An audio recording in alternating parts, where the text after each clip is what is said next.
Hi, everybody. Okay, so I made it through a 12-degree night. Feeling pretty good. I didn't get quite as much sleep as I wanted, but I went over to this little location over by the mine and just took my stuff out and wiped some of it down. And Chemical Free Gal has been watching my videos, and she messaged me and I messaged her back, and she was like, would you like to talk? And I said, oh, would I like to talk? Yeah. And so she called me, and she started talking, and as soon as she started talking, I started crying, and I recognized that I haven't allowed myself, I'm just like, I got to be strong. I got to plow through. I haven't really allowed myself. But when she started saying things that just hit chords deep within me, I cried. And it was such a good conversation. We prayed, we talked, we laughed, we commiserated, but we ultimately, it was hope. It was hopeful. She shares a message of hope, and I am hopefully, sharing a same message of hope. Too, that it is possible to recover from mold illness and from multiple chemical sensitivity using natural means, and mold avoidance and chemical avoidance. I just 100% believe that God made our bodies to detox and heal themselves. So if we get them out of the toxic environments and give them the nutrients that they need, then our bodies can do what they're supposed to do. It doesn't mean it's going to be easy or it's going to be quick, but yeah. So I just thought I would show you. I'm in the parking lot of the Catholic Church, and this is what Lion Mountain looks like. See how it's just, you can see the mine up there on the hill. And, the town went up pretty quick, I think, when they found the iron ore deposit.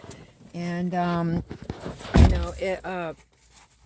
this area, so my great grandmother was a Merrill. And, so my grandmother was actually born in the house that was next door to the house that I was living in that got the mold.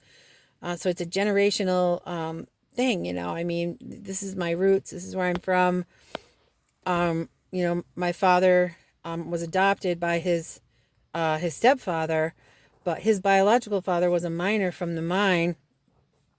I don't know all the details there, but I don't know that my grandmother was a single mom, in 1937. So that was, I'm sure it happened a lot, back in that time. And I don't know anything about him, whether he was killed in the mine, because there were a lot of men killed in that mine, or whether he went back from where he was from. There are rumors about both. So, yeah, I really don't know anything about that. It's like a huge question mark in my history. So I just did an ancestry DNA, mailed it out today, actually, to maybe answer some of those questions. I don't know. I just was curious. So what I'm doing now is I'm searching for, and if anybody watching this video knows anybody who has off-grid land in the Adirondacks, that they would be willing to rent me a little spot, just a little patch of earth where I can, put up a tent and have it be like a permanent thing where I'm not, I can't do anything like that, where, it's great sleeping at the top of Lion Mountain, but then I have to find somewhere to hang out during the day. And, I'm thankful that there's a porta potty out in front of the iron ore market that I can use. So that's fantastic. I'm showering still at my neighbor's house. So that's good. Not every day, obviously.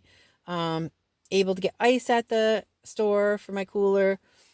What I'm looking at now, for long term, everybody's saying, well, what are you going to do? You can't live in your car forever. No, I know that. For long-term mold avoidance, a lot of mold avoiders, they stay in hotels in the beginning. I have not been able, even if I really don't have the money to stay in a hotel at the prices that they charge, but even then, even if people gave me the money for the hotel, I can't go there because I have not been able to find one yet that doesn't use the chemicals that are for COVID, to clean for COVID. And those things just close my throat right up, So, I can put on a mask and run in the store and run back out. It's about it, but any length of time and, that's it. It's game over. And so I'm not doing this. I'm doing this to save my own life, I really am. So yeah, I'm looking for a plot of off-grid land, because if there's no electricity, there's no dryers. And if there's no dryers, there's no dryer sheets. And those have been like my real fragrance, any kind of fragrance, but the dryer sheets, for some reason, they stick to people's clothes. They fly through the air. I think because they're petroleum based, so they fly through the air. So yeah, so that's what I'm looking for. If anybody knows anybody, please give them my phone number. I'll tell it to you right now. It's 518-319-5325, or obviously you can Facebook message me, or they could Facebook message me. I'm thinking like there are a lot of, there's the New York Adirondack Park. There's 6 million acres of wild trees here. And a lot of people have hunting camps that they don't even use in the summer. They just, obviously I wouldn't be able to hang out there when they're, bullets are flying in the fall, but that's okay. I'm just looking for right now, maybe for the summer. It doesn't even need anything. Just a plat of dirt. I can haul my own water. I can deal with all my own waste. So yeah, so I think that would help me immensely if I could just stay in one spot, calm down, and, heal. The other thing is I've got Frank at Frank Subaru over there working on a plan to help me with my car, to take out the seats, take out the carpet, put in a battery with an inverter and a charge controller, and I ordered a solar panel so I can have just a little bit of electricity. I don't need a ton, but just a little bit would be good. So I trust the Lord. I trust God, with all my heart. And I don't understand this, what exactly.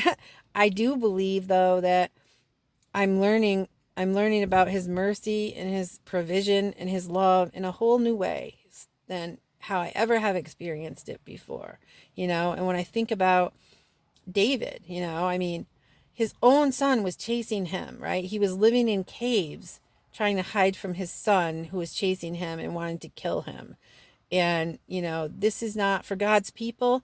This is not out of the ordinary. And I know this seems like extreme, and some of my people are like, they're like, Michelle, are you getting proper nutrition? And are you this? And yeah, I'm eating, I'm sleeping. I have more energy. The bottom line is I'm better than I was when I was in that moldy house. I'm feeling better mentally too. So, another thing I am looking for is a place where I can take a shower that's scent free. So a friend of mine found a place in New Mexico. It was a spa, and she paid them a certain amount of money per month, and she would go at this certain time of day, like right when they were closing up, and she would take a shower, and because the spa was scent free, fragrant chemical fragrance free. So I'm looking for something like that. Maybe someone else who has sensitivities, who or I don't know. I need a longer term solution. I can't be putting my neighbor out all the time. And then and then also there are some scents there too. It's doable for a couple minutes, but, yeah. So those are the things that, you can maybe help me with, and I hope that these videos are helping you. And if you are in a moldy house right now and you think, I can't leave, I'm on disability, I have no money. If you have a car, you can do it. If you don't have a car, I would say start working towards getting a car. I got on this program called Ticket to Work, where I was allowed to make a certain amount of money per month. And I made that money, and I started using that money to clean my credit up. I started using that money to buy camping supplies to get ready for this. I was doing it. I was mentally preparing for it. So I'm fortunate, I feel, that I was doing that, so that when this happened, of course it put me into distress, but it wasn't earth shattering, so yeah, hope. There's hope. There's definitely hope. One day at a time. We do this one day at a time. So thank you very much. Please like, subscribe, and share, and I'll see you tomorrow.